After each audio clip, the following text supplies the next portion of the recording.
Hi, Michel Bateau here from RSA, and welcome back to my channel. Today, what we're going to do is we're going to take a look at a few examples of SAP connectors. And we're going to first take a look at the out-of-the-box connector for SAP that comes with RSA Governance and Lifecycle. Then we're going to look at some examples I put together using the Java code base SDK or connector that is available from RSA.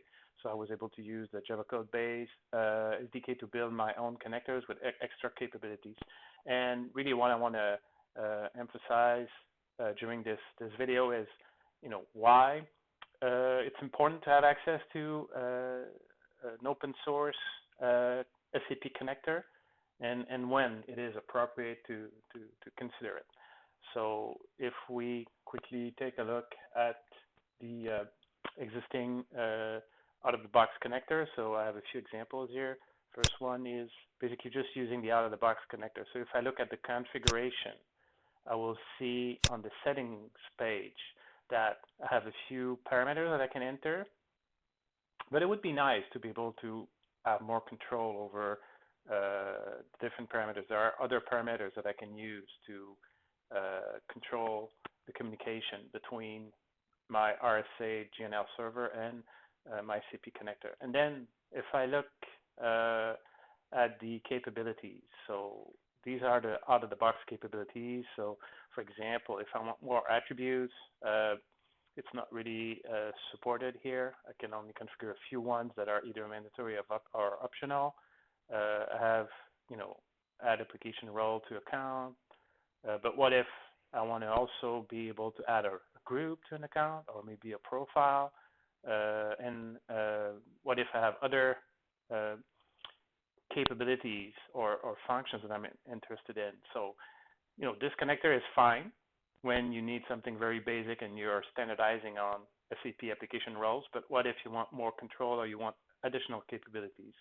So these are examples of situations encountered by customers where they say, well, it's nice to have a connector that can be quickly deployed, but later on in phase 2, we're going to need extra capabilities. So, and that's something also that you'll find with other vendors as well. Like everybody has an SAP connector, but when you want extra capabilities or when you want to tweak it a little bit, when you want to manage maybe another module versus the ECC module, the standard module, if you want to manage CRM and you want to be able to create customers or contractors, these connectors that come with those products typically don't allow you to do that. So here comes the Java code base connector, and it's basically something that RSA has been making available for a couple of years, but there is some documentation associated with it. How you can use the Java code base to build a project using Eclipse or Ant.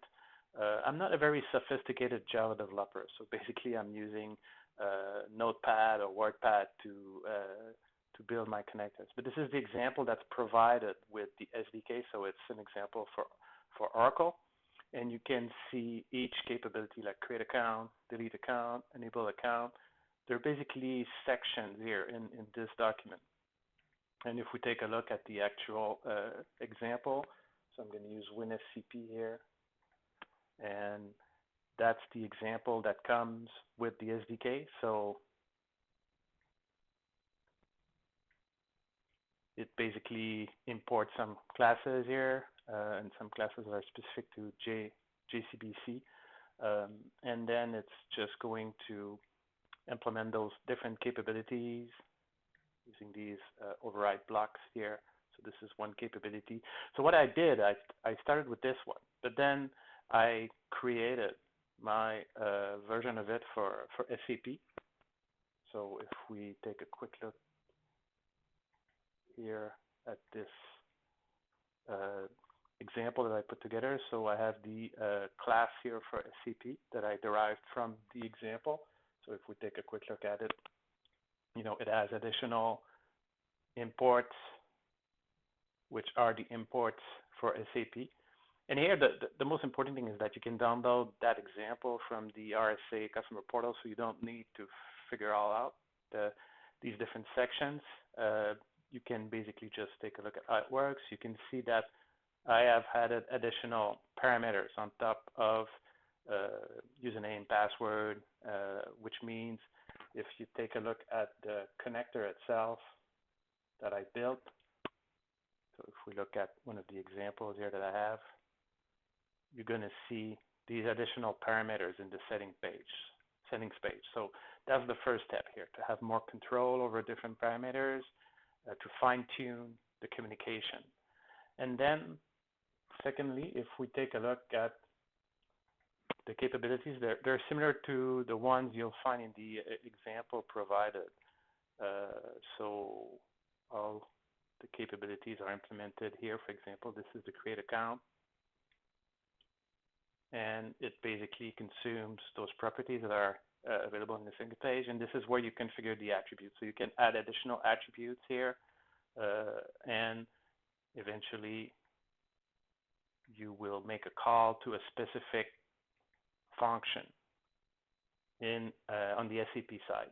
And these are BAP functions, remote function calls, or RFCs, and you can find out about these by basically just searching the web, and also you can use your SAP client to browse those different capabilities. So here I'm connected to one of my SAP instances, so the transaction you want is SC37 Function Builder under Tools, ABAP Workbench.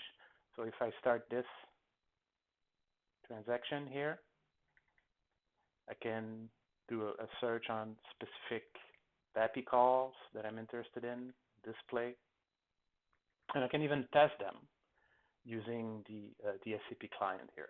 There's a little icon here that I can use to test those capabilities, so I can actually try to assign a role. This is the BAPI command to assign a role here, and I need a username, and then I need to add a table entry in the activity groups table, and I can look again at some documentation that can be found on the web for BAPI user activity groups assign, and some examples here.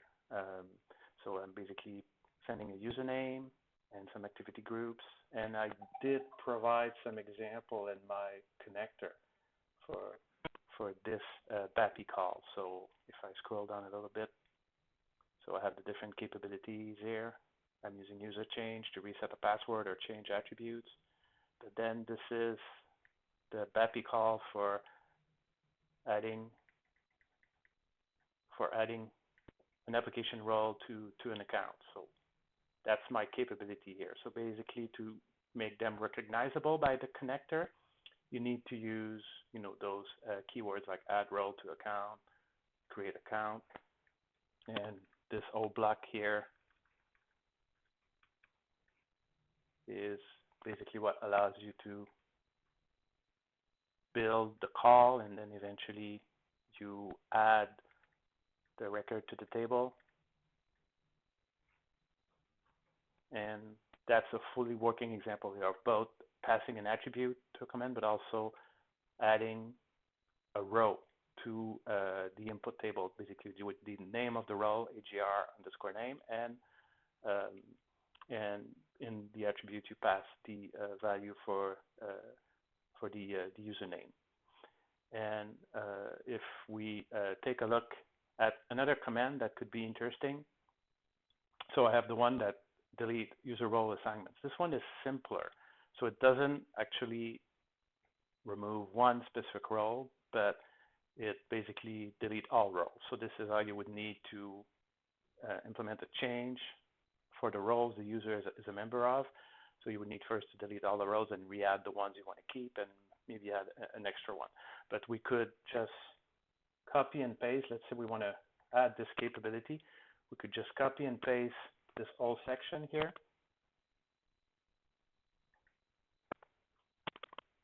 And now we just need to make the adjustment. So instead of add role to account would be remove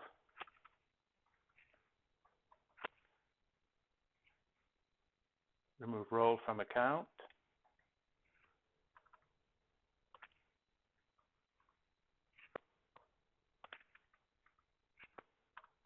and I don't need to actually pass a row to the table here, so I can actually just get rid of this block. And I just need to replace the name of the BAPI.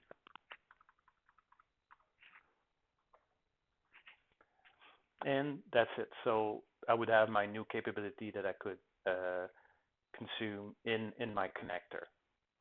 Also, as part of the example I published, because again, I'm not a very sophisticated Java developer, so I'm using just Notepad or WordPad to edit my Java. I have this little script here that allows you to compile a class. So I'm just basically using a class path argument here with the Java C, the Java compiler, to include the libraries for both SAP and the one for JCBC. And then the name of my my Java file here, and I put those jars in my lib subdirectory here. So the SAP library that need to update from SAP, and the stub for the JCBC SDK itself. And once I compile my my connector, I can actually consolidate it into a jar. So I use here a little editor here to be able to compile my classes into a jar file. So it's basically just a zip file. You can just put your classes once they're compiled. So these two here into a zip file, and you rename it jar, and that's it. Once you have that, then you're ready to go to the RFC console and configure your new connector. So let's go through some of these steps quickly. So let's say I want to create a new connector, so I would call that my new open source SAP connector. And then I just need to select the Java code base here. And then I go to the settings page. This is where I upload my jars. So first I need to upload the jar file for the JCBC SDK.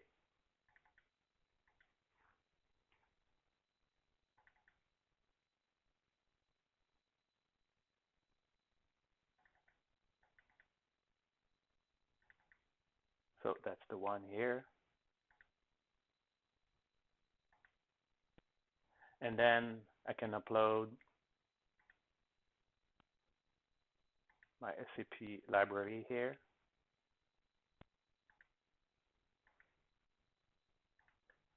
And the last step, I will upload my new connector that I created. So I can go under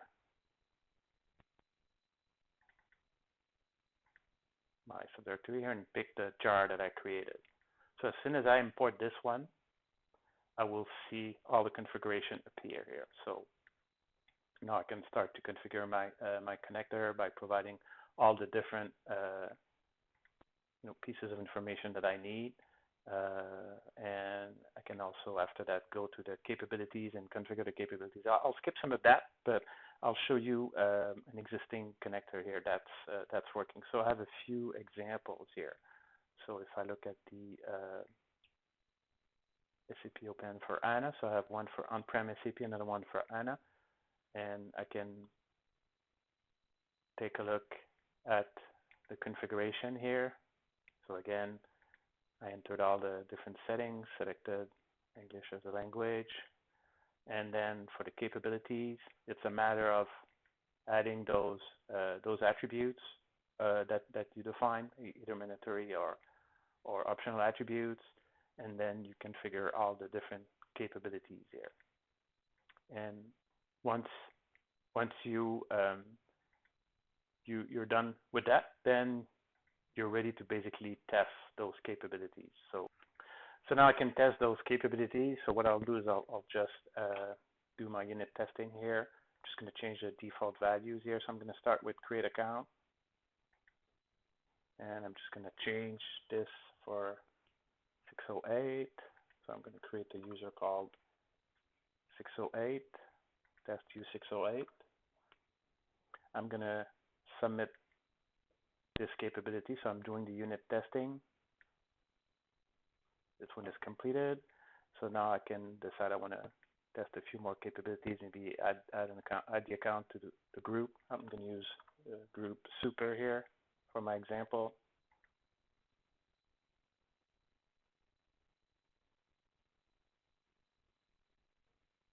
All green. And one last thing, I can also add the account to a role. So I can use the author under iPro here.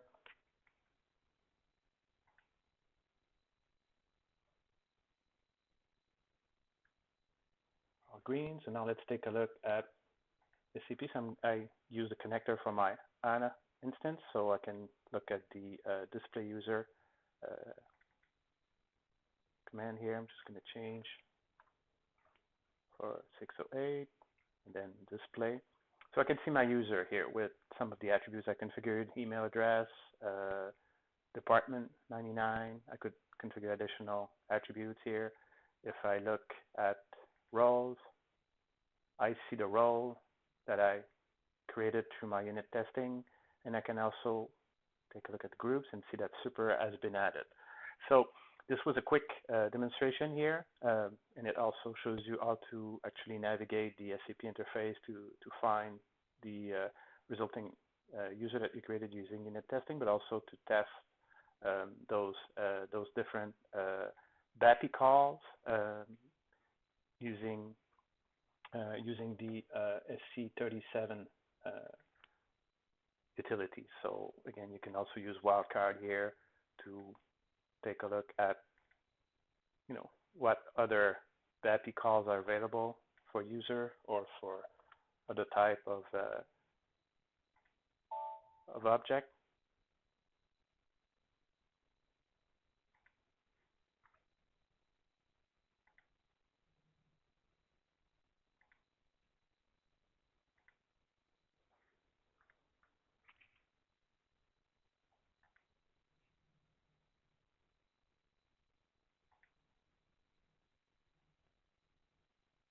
So you see different BAPI calls here that are available to lock or unlock an account, assign a system. You can also assign users to application objects, and the list goes on. And if you install additional modules on this SAP server, for example, SAP GRC, then you're going to see additional calls here. So if you want more information, you can take a look at the article I posted on the RSA link portal, and also the other examples I posted. So I also have some examples that are basically building on this first example here for JCBC that support vaulting, password vaulting for CyberArk, for Beyond Trust. So I have other examples I've discussed earlier, and here they're basically just consuming the same example, but for the password, they will actually make a call to the vault or the safe to retrieve the password. So for example, this is the CyberArk one. And for this one, I will be actually making a call to the password SDK provided by CyberArk using some information that I'm retrieving again from the configuration. And instead of storing the password in the RSA database every time I'm calling a capability for the connector, it will go ahead and retrieve that password from the password safe. So this is another example here where you can take advantage of the fact that it's an open source connector. That's another good example for when it it could be very useful to have access to an open source connector. RSA is productizing some of those connectors with Vault support, but for SAP, it's not yet available as of April of 2017 as a standard out-of-the-box connector with password Vault support. But you could use the SAP open source here to build your own while RSA is still expanding the list of out-of-the-box connectors that include password Vault support. And again, with the examples I'm providing on the RSA link portal, you will not need to build anything from scratch. As I demonstrated, it's fairly easy to use the existing examples and just do some copy and paste operations in them to add capabilities or to adjust the capabilities or add attributes or add configuration parameters that you can leverage to fine-tune the connection between RSA and SAP. So thank you for watching this video, and until next time, have a good day.